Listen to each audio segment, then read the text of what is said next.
Mr. President, kung maglalabas po kayo ng baho, Mr. President, dapat naman siguro maligo ka muna.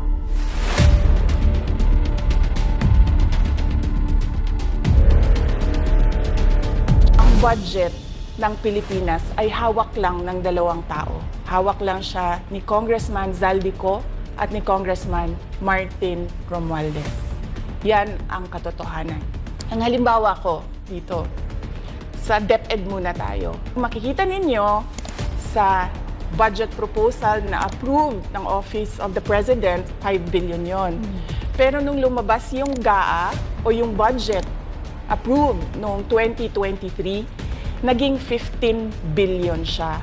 Dahil hindi nga ako pumayag na kunin yung 5 billion, dinagdagan nila ng 10 billion yung classroom construction ng Department of Education. Yung 10 billion na yon hindi kontrolado ng Department of Education. Controlled yon ni Congressman Zaldico at Congressman Martin Romualdez. Ikakalkalin po itong mga atraso niya sa bayan. Ito pong kumpanya niyang SunWest Corporation. True or false? Ito po ba ang isa sa pinakamalaking government contractor sa bansa? Sagot, true. True or false?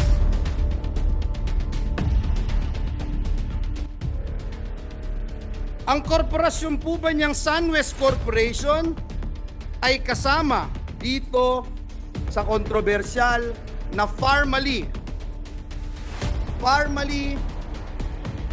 case dito na inimbestigahan sa Senado na kasuhan ng Senado? The answer is true. Kasama din po ba ang kumpanya niya dito po sa kontrobersyal na DepEd laptop scam? Ang sagot po, true. Pinakakasuhan din po ng Senado ang kumpanyang ito. Napakadami pong BIR cases. Madali po maghanap, Mr. President. Madali po kuhanin ang panig ng mga taga-BIR. Yung ilang kaso meron ang kanyang mga korporasyon. Bukod po dito, yung reklamo po sa Ombudsman ng Anti-Corruption Group na ang pangalan Task Force Kasanag International, meron din pong 50 billion na kaso na kinakaharap ang taong ito. Mr. President, kung maglalabas po kayo ng baho, Mr. President, dapat naman siguro maligo ka muna. Ang masaklap po, Ginoong Pangulo, kabila po ng track record na ito ni Mr. Zaldico, ang masaklap po, inappoint po siya ng Kamara de Representantes bilang tagapagbantay ng kaban ng bayan. Si Dracula, inappoint mo bilang tagapagbantay ng blood bank ng bayan. Wow, Mr. President.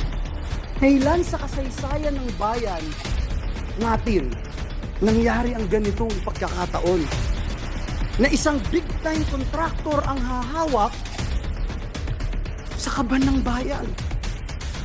Only in the Philippines, Mr. President.